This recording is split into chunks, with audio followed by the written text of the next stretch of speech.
sprinted towards the Jurassic Park ride. We have an entrance ticket at 10 a.m. for Mario, but for now we're gonna go do Luna's absolute favorite, Jurassic Park. I'm so emotional right now. Luna has been obsessed with Jurassic Park since she was like a little girl. It's so cute. So yeah, first we're gonna try to go on the flying dinosaur, I think it's called, which is supposed to be like a really cool roller coaster. So I'm excited. The flying dinosaur. How excited are you?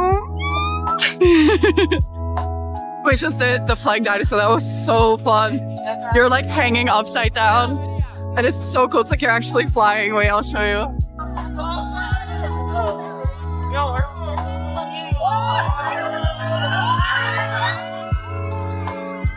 That was so cool. And now we're gonna go on Jurassic Park, the ride, which is also, by the way, this one we just walked on. It was not even like 50 minutes of waiting. We just walked right on. And now we're gonna go to Jurassic Park. Now, what was your opinion about the Jurassic ride? So much fun. I loved it. It was so fun. We were terrified though. The end you got wet, but it wasn't that bad. It wasn't that bad.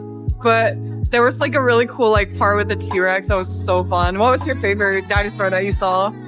I mean, the T-Rex really cool. Like the way they made it. Yeah, I like came at you. I was expecting it to be like more scuffed, but it looked really good. Yeah, it looked really cool. So awesome. So now we're gonna go to Mario Land, Mario World, Mario Land, one or the two. Okay, let's go. It's called Super Nintendo World, and getting entry into Super Nintendo World is not guaranteed, but luckily we managed to get a spot when we entered the park early in the morning.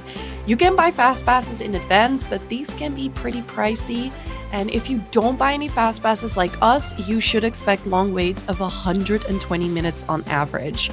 While we were there, some went up to 170 minutes, and that was throughout the entire day, from morning to closing. Even if you decide that it's too long for you, just walking around and exploring this area is so much fun, and that's what we did.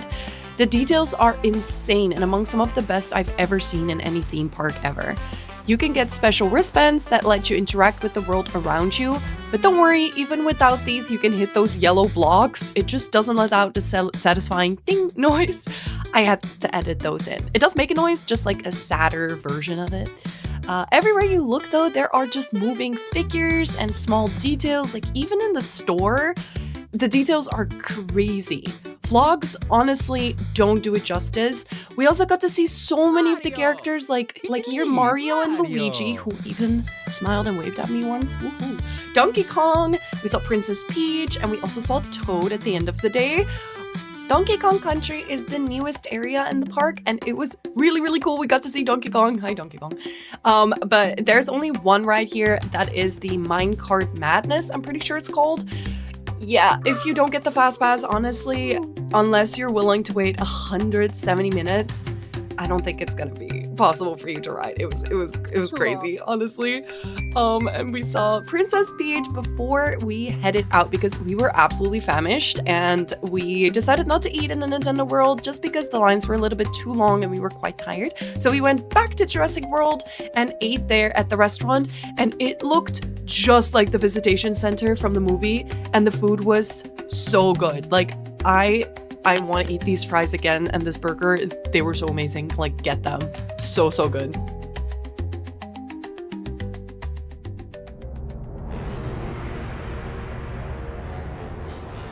My favorite thing about theme parks are the shows and interactions you can do there. And so, of course, we had to make sure to be there for the dinosaur shows.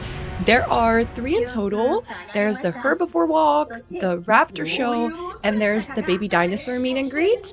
We went to all 3, mainly because my younger sister is obsessed with Jurassic Park since she was a little girl. And they were so fun. I wasn't really sure what to expect, but I was pleasantly surprised by the insane costumes. I've never seen a real dinosaur, but they looked pretty real. The raptors were actually pretty terrifying, I'm not gonna lie. Like, I had to edit out a lot of the noises they were making because of copyrighted music in the back, but they were loud, and they would come right up to your face and just screech at you. It did scare a few toddlers, honestly. I think I saw some burst out in tears, but I think it added to the experience.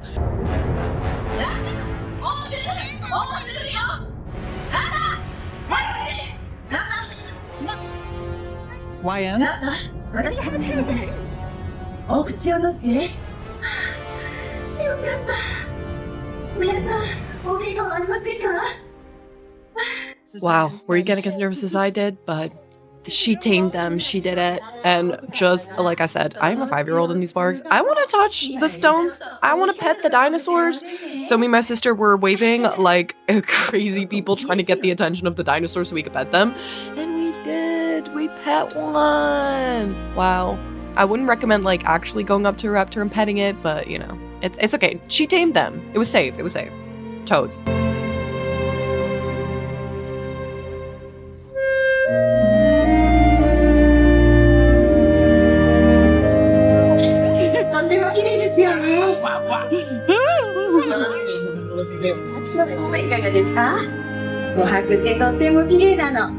Luna's robbing the store. We already have these ones. I told her to turn them into... Oh, focus, please. No. What's that? What are those? Tissue boxes? Those are cute. What about the t-shirt we saw earlier? Like that one? Oh, it's like one of those like bath robes you put on after.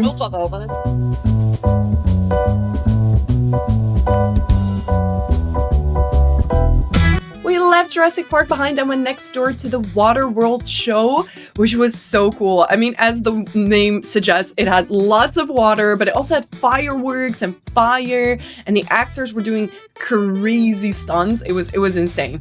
I watched the movie Waterworld when I was a kid, so I don't remember any of it, and everything was, as you would expect, in Japanese, so we were a little bit confused on the storyline, but it was still so entertaining, even if we didn't understand any of it. Like, go here, it was so fun. I would honestly suggest to think this was one of the highlights of the day.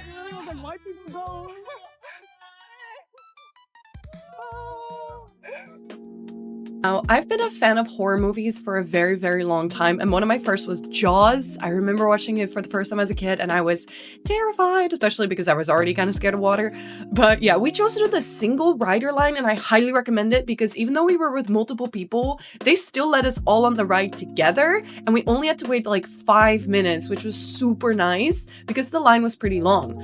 And after we went next door to the Wizarding World of Harry Potter, now I have something to confess, me and my sister, we are not the biggest Harry Potter fans, but it was still really cool. And we went to watch this show called Ollivanders, which is the wand show where basically somebody chooses a wand. Welcome to Ollivanders, makers of fine wands since 382 BC. Now, give your wand away and say the spell. Lumos. Yes. Oh my goodness, meteorology, oh my. Apparently this is not the right bit. There it is.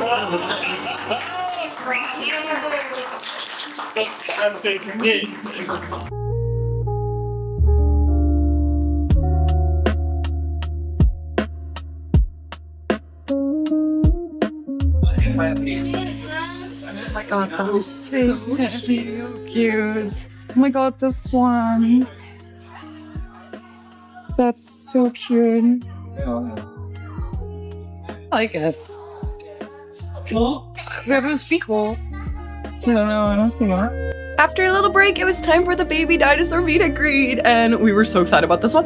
But we were like the oldest people in the crowd, besides like the parents of children. But it was still so fun, and you could come up to them, and they were moving and like making cute little noises. You could like pet them. But yeah, as you can see, they were mostly children there. This was definitely a children's show, but still really worth it. And afterwards, we went to get my Snoopy plushie, which I really wanted.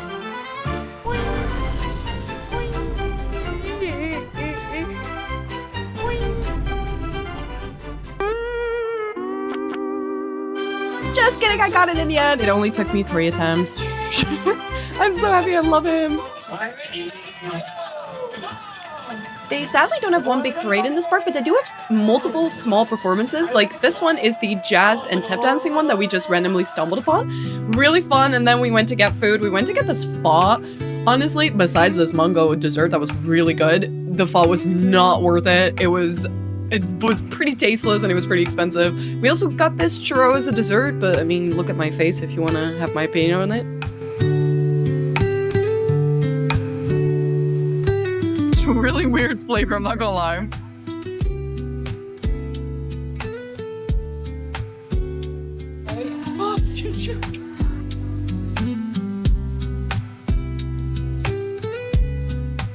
The Harry Potter ride was super fun, but I was so dizzy at the end. If you're like have motion sickness, I don't know if you should ride it because it's bad, but it was super fun. It was really fun.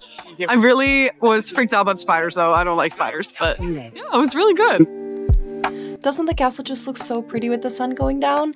And most nights you can enter Super Nintendo World about an hour before closing without needing a special entry ticket. We still had some time to kill until then, so we explored the kids area of the park. Here you have Snoopy, Sesame Street, and Hello Kitty themed rides and cafes, and it was really cute. And then it was finally time to return to Super Nintendo World. I think it's so worth here to go at night. I honestly prefer it over the day. The dark night sky makes all the colors and lights pop, and I saw so many little details I missed the first time. The bigger rides still had a long wait time, but Yoshi's Adventure was only 30 minutes, so we chose that one as the final ride of the day. And it was honestly the perfect way to end an amazing day here at Universal. Though it is a ride mostly for kids and it is pretty calm and relaxing, it does give you an amazing vantage point of view Nintendo World. Besides the view, it also has a small interactive games. You have to find Yoshi's eggs, but when you do, there's not much, like there's no prize or a big finale or anything. And it also has cool views and extra small details that you cannot see when you're walking around and you can only see it on the ride. I'd say wait until the end to ride it because I don't think it's worth an hour, but 30 minutes is doable. And that was already the end of our day, so thank you so much for watching. I'm definitely gonna miss Universal Studios, and I hope to see you on my next Japan vlog. Thank you, goodbye!